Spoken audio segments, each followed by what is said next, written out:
MA Marathi प्रथम वर्ष M54 Marathi 223 आधुनिक मराठी वाङ्मयाचे इतिहास द्वितीय सत्र पुस्तक 2 आधुनिक मराठी वाङ्मयाचे इतिहास इसवी सन 1874 ते 1920 या पुस्तकातील घटक 2 निबंध वाङ्मय आणि त्या घटकातील प्रमुख निबंधकार बघूया।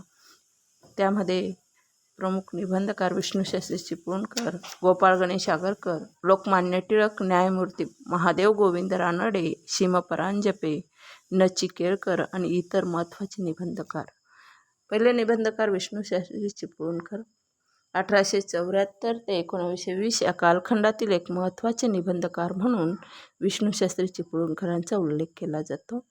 1874 ते 1920 हा वाङ्मयीन इतिहासाचा कालखंड स्वतंत्रपणे विचारात घेतला जातो, कारण 1874 विष्णुशास्त्री चिपळूणकरांनी निबंधमाला या मासिकाची सुरुवात केली आणि या मासिकानेच वाङ्मयीन इतिहासाचा कालखंड गणला जाणे यातच विष्णुशास्त्री चिपळूणकरांच्या निबंधांचे, त्यांच्या निबंधमाला या मासिकाचे महत्त्व स्पष्ट होते। हा कालखंड विष्णुशास्त्री चिपळूणकर यांच्या सडेतोड वैचारिकतेने व त्यांच्या निबंधाच्या इतरांवरील प्रभावाने अधोरेखित झाला आहे। 1874 पासून सुरू झालेल्या निबंधमालेत विषयाच्या दृष्टीने व अभिव्यक्तीच्या दृष्टीनेही निबंधाच्या जडणघडणीचा चढता क्रम पाहायला मिळतो। सुरुवातीच्या काळात त्यांनी भाषा, वाङ्मय इत्यादी विषयांवर समरसून लिहिले। त्यांनी लिहिलेल्या मोरोपंतांची कविता या विषयावरील निबंधाचा उल्लेख तर आलेलाच आहे। या निबंधाचे विषय निर्लेप असल्याने या निबंधाची भाषाही सौम्य व संतुलित होती। पुढे जसे जसे त्यांचे विषय सामाजिक, ऐतिहासिक आणि समकालीन राजकीय असे होत गेले, तशी तशी त्यांची भाषा कठोर, आक्रमक आणि विलक्षण उपरोध करणारी होत गेली। त्यांचा विषय व भाषेतील जळजळीतपणा एवढा वाढीस लागला की तत्कालीन इंग्रज अधिकारी मेजर कँडी यांनी त्यांच्या वडिलांना म्हणजेच कृष्णशास्त्री चिपळूणकरांना पत्र लिहून विष्णुशास्त्री यांना समज देण्याविषयी बजावले।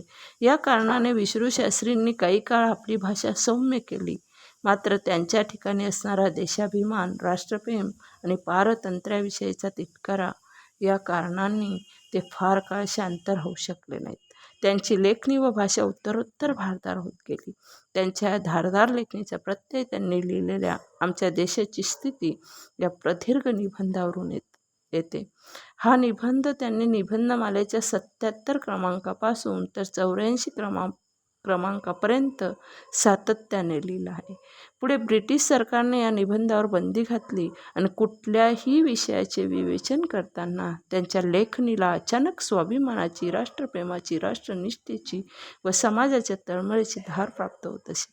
पर्यायाने त्यांची लेखणे हे पारतंत्र्याविरुद्ध उगारलेले शस्त्र होत असे।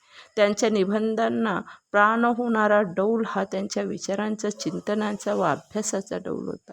हा विचारांचा डौल सांभाळताना अनायासे त्यांच्या भाषेलाही तो डौल प्राप्त होत होता। विष्णुशास्त्री यांच्या निबंधाने खऱ्या अर्थाने निबंध हे वाङ्मय प्रकारास घडवले असे म्हणता येईल। नंतरचे निबंधकार गोपाळ गणेश आगरकर।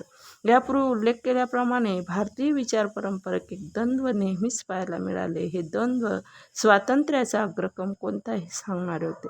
भारतीय स्वातंत्र्यात अग्रक्रम कशाला द्यायचा, सामाजिक स्वातंत्र्याला की राजकीय स्वातंत्र्याला, हे ते द्वंद्व होते।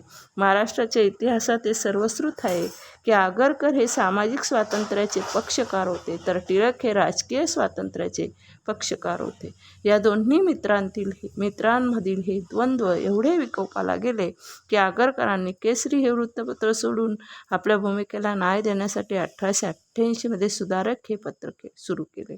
आगरकरांनी त्यांच्या निबंध लेखनाची सुरुवात ही केसरी या पत्रामधूनच केली, मात्र त्यांच्या सुधारकी भूमिकेने त्यांचे निबंध कर्तृत्व हे सुधारक ह्या पत्रातून वाखाणले गेले। समाज सुधारण्याची तळमळ ही त्यांच्या व्यक्तिमत्वाला, वाङ्मयीन कर्तृत्वालाही स्वतंत्र आकार देऊन गेली। सुधारकी निबंधासोबतच त्यांनी विकार विलसित हे नाटक, वाक्यमीमांसा हे व्याकरणाचे पुस्तक इत्यादी पुस्तके लिहिली। त्यांनी त्यांच्या निबंधात नेहमीच व्यक्तिस्वातंत्र्य, भारतीयांमध्ये नवविचारसरणीची जागृती इत्यादींचा आग्रह धरला। त्यांच्या या भूमिकेमुळे त्यांच्या निबंधाला खंडन, मंडनात्मक, उपरोधात्मक, उपहासात्मक अशी वैशिष्ट्ये प्राप्त झाली। यासोबतच त्यांच्या निबंधमाला नाट्यात्मकता, वक्तृत्व संपन्नता इत्यादी वाङ्मयीन वैशिष्ट्येही त्यांना प्राप्त झाली। नंतर लोकमान्य टिळक। आगरकरांबरोबरच निबंध लेखन करणारे पण राजकीय स्वातंत्र्याच्या आग्रहानं आगरकरांपासून वेगळे झालेले व महाराष्ट्राच्या तशा भारताच्या राजकीय पटलावर स्वतःचा कर्तृत्वाचा ठसा उमटवणारे निबंध लेखक म्हणून लोकमान्य बाळ गंगाधर टिळक यांचा उल्लेख करता येईल. तत्कालीन राजकीय चळवळीची गरज म्हणून त्यांनी मराठा व केसरी ही दोन वृत्तपत्रे सुरू केली. भारतीय पारतंत्र्याविरोधात एतदेशीय लोकांमध्ये असंतोष निर्माण करणे हे त्यांच्या एकूण निबंध लेखनाचे ध्येय होते. भारतीय स्वातंत्र्याचा आग्रह धरताना ब्रिटिशांच्या सामाजिक सुधारणेकडे त्यांनी राजकीय कृती म्हणूनच पाहिले. याचा परिणाम असा झाला की एकूण सामाजिक सुधारणांनी ते त्यांच्या धर्माभिमानी दृष्टिकोनातूनच पाहू लागले. त्यांच्या एकूणच भूमिकांना त्यांना त्यांची केसरी या पत्रामधून व्यक्त केले. आणि सरकारचे डोके ठिकाणावर आहे का? राज्य चालवणे म्हणजे सूड उगवणे नव्हे. देशाचे दुर्दैव हे उपाय टिकाऊ नाहीत इत्यादी निबंध व लेखांमुळे त्यांच्या राष्ट्रद्रोहाचा खटला दाखल करण्यात आला होता. केसरीतील व लिखाणासोबतच गीता रहस्य, the Arctic home in the Vedas इत्यादी अतिशय महत्त्वपूर्ण ग्रंथाचे लेखनही त्यांनी केले. ब्रिटिश राजवटीचे अन्याय, अत्याचार आणि धार्मिक घुसखोरी, समाज सुधारणेविषयी त्यांचे आग्रह, राष्ट्रभक्ती, धर्मकारण इत्यादी विषयावर त्यांनी सडेतोड लेखन केले. लोकमान्य टिळक हे राष्ट्रीय स्वातंत्र्याचे पुरस्कर्ते असल्याने त्यांचे चिंतन, विचार व विवेचन ते व्यक्त करणारी प्रचंड भाषा हे त्यांचे निबंधाचे स्वरूप ठरले. 3 नंबरचे निबंधकार आपण बघूया. न्यायमूर्ती 4 नंबर विष्णुशास्त्री चिपळूणकर, गोपाळ गणेश आगरकर, लोकमान्य टिळक यांचे निबंध विषयाची माहिती आपण बघितली. 4 नंबर न्यायमूर्ती महादेव गोविंद रानडे.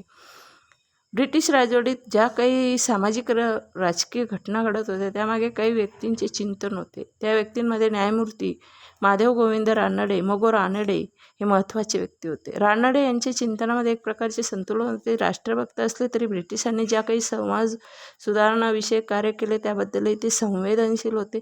राजकीय व सामाजिक स्वातंत्र्य यांचा सुरेख संगम रानडे यांच्या चिंतनामधून दिसून येतो. ते टिळक, गोखले, आगरकर इत्यादी यांचे मार्गदर्शक होते. 1885 मध्ये स्थापन झालेल्या राष्ट्रसभेचे ते मुख्य प्रवर्तक होते. ब्रिटिशांच्या मराठी भाषा शिकण्याविषयी असणाऱ्या अनास्थेला घालून तो मुंबई विद्यापीठात शिकवण्यात यावी यासाठी त्यांनी विलक्षण प्रयत्न केले. मराठी भाषेचे महत्त्व समजावून सांगण्यासाठी त्यांनी मराठी वाङ्मयाविषयी लेखन केले. साहित्य संमेलनाची सुरुवात केली. एवढेच नाही तर त्यांनी मराठ्यांचा उदयास्त या ऐतिहासिक ग्रंथाचे लेखन केले. त्यासोबत भारताच्या अर्थशास्त्राबद्दलही त्यांनी लेखन केले. त्यांचे चिंतन हे सर्व विषयांना व्यापणारे असल्याचे त्यांच्या व्यक्तिमत्वाचे प्रतिबिंब त्यांच्या लेखनातही उमटले आहे.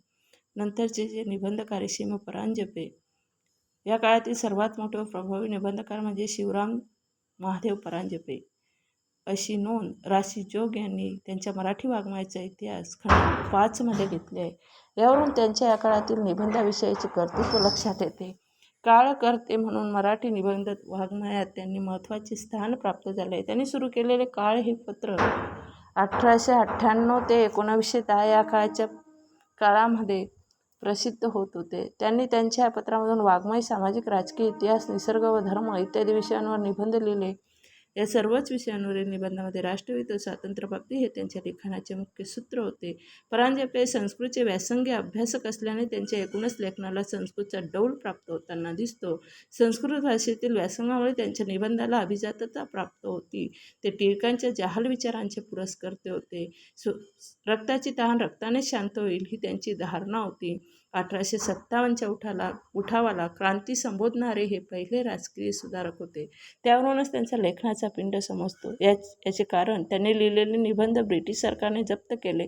त्यामुळे त्यांनी त्यांचे महत्त्वाकांक्षी काळ हे पत्र 1910 मध्ये बंद करून स्वराज्य हे पत्र सुरू केले. क्रांतीची भाषा, पांडित्य, उत्कृष्ट भाषाशैली व विषयाची विविधता इत्यादी कारणांनी परांजपे हे या काळातील उल्लेखनीय निबंधकार ठरले आहेत. नंतर न. चि. केळकर. लोकमान्य टिळकांनी मराठा या वृत्तपत्राची मदार सोपवण्यासाठी न. चि. केळकरांची निवड केली होती व न. चि. केळकरांनीही केवळ लोकमान्य टिळकांनी बोलवले म्हणून मुंबईतील प्रतिष्ठित वकिली सोडून 1896 मराठीची जबाबदारी स्वीकारली. केळकर हे मराठी व इंग्रजी या दोन्ही भाषांचे व्यासंगी होते. ते टिळकांचे अनुयायी असले तरी केवळ केसरीची तरफदारी आणि सुधारकाचा उपहास हा केळकरांचा पिंड नव्हता. अनेक महत्त्वपूर्ण विषयावर त्यांनी लेखन केले. लोकमान्य टिळकांचे चरित्र, अनेक कादंबऱ्या व नाटके असे विपुल लेखन त्यांच्या नावावर आहे. ललित लेखन व उद्बोधन यांच्या विलक्षण एकात्मीकरणातून त्यांनी त्यांच्या निबंध लेखनाचा आदर्श निर्माण केला आहे. इतर महत्त्वाचे निबंधकार विष्णुशास्त्री चिपळूणकर, गोपाळ गणेश आगरकर, लोकमान्य टिळक, केळकर, श्रीम परांजपे यांच्यासोबत याच कालखंडामध्ये अब कोल्हटकर, विका राजवाडे, स्वातंत्र्यवीर सावरकर, राबी गुंजीकर, कृप खाडीलकर, भालारकर, भोपटकर इत्यादी अनेक निबंधकारांनी निबंधाच्या स्वरूपात वाङ्मयाची सेवा केली. अब कोल्हटकर यांनी त्यांच्या खरमरीत लेखणीने त्यांचे नाते लोकमान्य टिळकांशी जोडले होते. लोकमान्य टिळकांचे अनुयायित्व स्वीकारून त्यांनी देशसेवक, श्रुतिबोध, संदेश, भाषांतर, युगांतर, चाणूक, राष्ट्रमत, रणसंग्राम इत्यादी मासिके व साप्ताहिके सुरू करून लेखणी गाजवली होती. विका राजवाडे यांचे नाव इतिहास संशोधक म्हणून भारताला परिचित आहेत. ऐतिहासिक साधनांची साधार चर्चा, मराठ्यांच्या इतिहासाची साधने, मराठी धातुकोश, राधा माधव विलास चंपू इत्यादी विविध विषयांवर लेखन त्यांनी केले. विदा सावरकर हे सुद्धा या कालखंडातील एक महत्त्वाचे निबंधकार असून त्यांनी राष्ट्रीय भान निर्माण करण्यासाठी तसेच समाजात नवचैतन्य निर्माण करण्यासाठी अतिशय विचारप्रवर्तक निबंध लिहिलेले आहेत.